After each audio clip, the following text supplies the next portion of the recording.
Lok Sabha speaker ఎన్నికలో ఎన్డీఏకు మద్దతు ఇవ్వాలని వైఎస్ఆర్ కాంగ్రెస్ పార్టీ నిర్ణయించింది. ఎన్డీఏ స్పీకర్ అభ్యర్థి ఓం బిర్లాకు మద్దతు ప్రకటించింది. రేపు స్పీకర్ ఎన్నికలో 4 వైసీపీ ఎంపీలు పాల్గొనబోతున్నారు. తాము ఓం బిర్లాకు మద్దతు ఇస్తున్నట్లు బీజేపీకి సమాచారం వైవి సుబ్బారెడ్డి ఇప్పటికే ఇచ్చారు.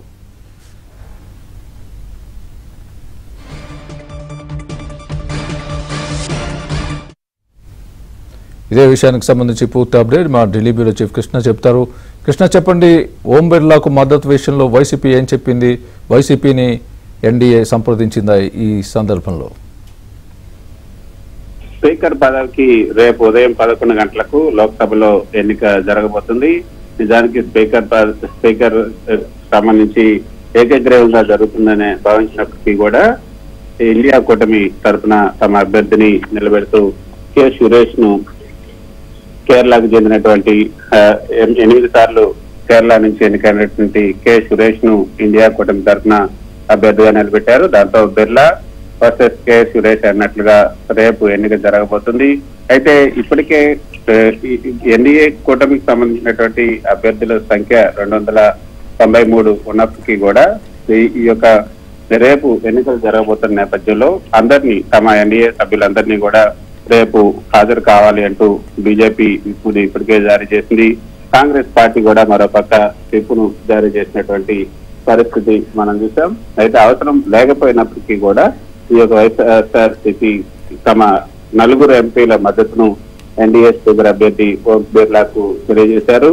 రేపు స్పీకర్ ఎన్నికల్లో తమ 4 ఎంపీలు కూడా పాల్గొంటారని ఏదైతే బీజేపీకి సంబంధించినటువంటి బీజేపీ అధిష్టానానికి వైసీపీ పార్లమెంటరీ పార్టీ నేత సుబ్బారెడ్డి ఇప్పటికే సమాచారం పంపారు. ఢిల్లీకి రేపు ఎన్నికలు జరగనున్న నేపథ్యంలోనే ఢిల్లీకి కడప ఎంపీ అవినాష్ రెడ్డి కూడా చేస్తున్నారు. నిన్న ఆంధ్రప్రదేశ్ కు సంబంధించినటువంటి ఎంపీల ప్రమాణ స్వీకారం నిన్న అవినాష్ రెడ్డి హాజరు కాలేదు. తర్వాత మళ్ళీ జూలైలో జరగబోయే పార్లమెంట్ సమావేశాల సందర్భంగా ప్రమాణ స్వీకారం చేద్దామంటున్నారు. కానీ ఏదైతే స్పీకర్ కు సంబంధించినటువంటి ఎన్నిక జరుగుతుంది అన్న నేపథ్యంలో వెంటనే ఎంపీ అవినాష్ రెడ్డిని కూడా ఢిల్లీకి పిలిపించినట్టుగా తెలుస్తుంది. సో ఎంపీ అవినాష్ రెడ్డి ఈ రోజు ఢిల్లీకి వచ్చి ఎంపీగా ప్రమాణ స్వీకారం చేశారు.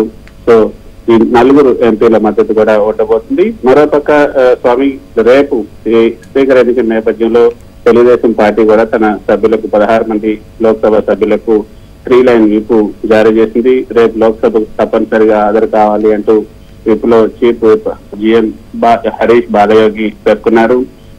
రేపు ఉదయం 11 గంటల నుంచి తప్పకుండా లోక్సభలో ఉండాలి. ఎన్డీఏ స్పీకర్ అభ్యర్థి కూడా ఓటు వేయాలి అంటూ కూడా ఆ విప్ లో హరీష్ పేర్కొన్నారు. అంతేకాకుండా మరోపక్క రేపు ఉదయం 9:30 గంటలకు టీడీపీ నేత లావు శ్రీకృష్ణదేవరాయల నేతృత్వంలో టీడీపీ ఎంపీలంతా సమావేశం కాబోతున్నారు. ఈ సమావేశంలో స్పీకర్ ఎన్నికల్లో ఓటింగ్ విధానం ఎలా ఉండాలి, ఏ విధంగా ఓటింగ్ వేయాలి అన్న అవగాహనను ఎంపీలందరికీ కూడా టీడీపీ నేత శ్రీకృష్ణదేవరాయలు కల్పించబోతున్నారు. ఈ సమావేశం అనంతరం అందరూ కలిసి పార్లమెంట్ కు వెళ్లబోతున్నారు. ఈ సమావేశంలోనే ఏపీ బీజేపీ జనసేన సభ్యులను కూడా ఈ సమావేశానికి టీడీపీ ఆహ్వానించింది. వాళ్ళంతా కలిసి, అంటే మొత్తం కూటమికి సంబంధించినటువంటి ఎంపీలు 21 మంది కూడా రేపు కలిసి పార్లమెంట్ కి వెళ్లబోతున్నారు.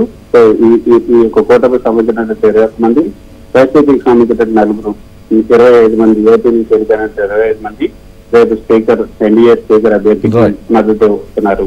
స్వామి.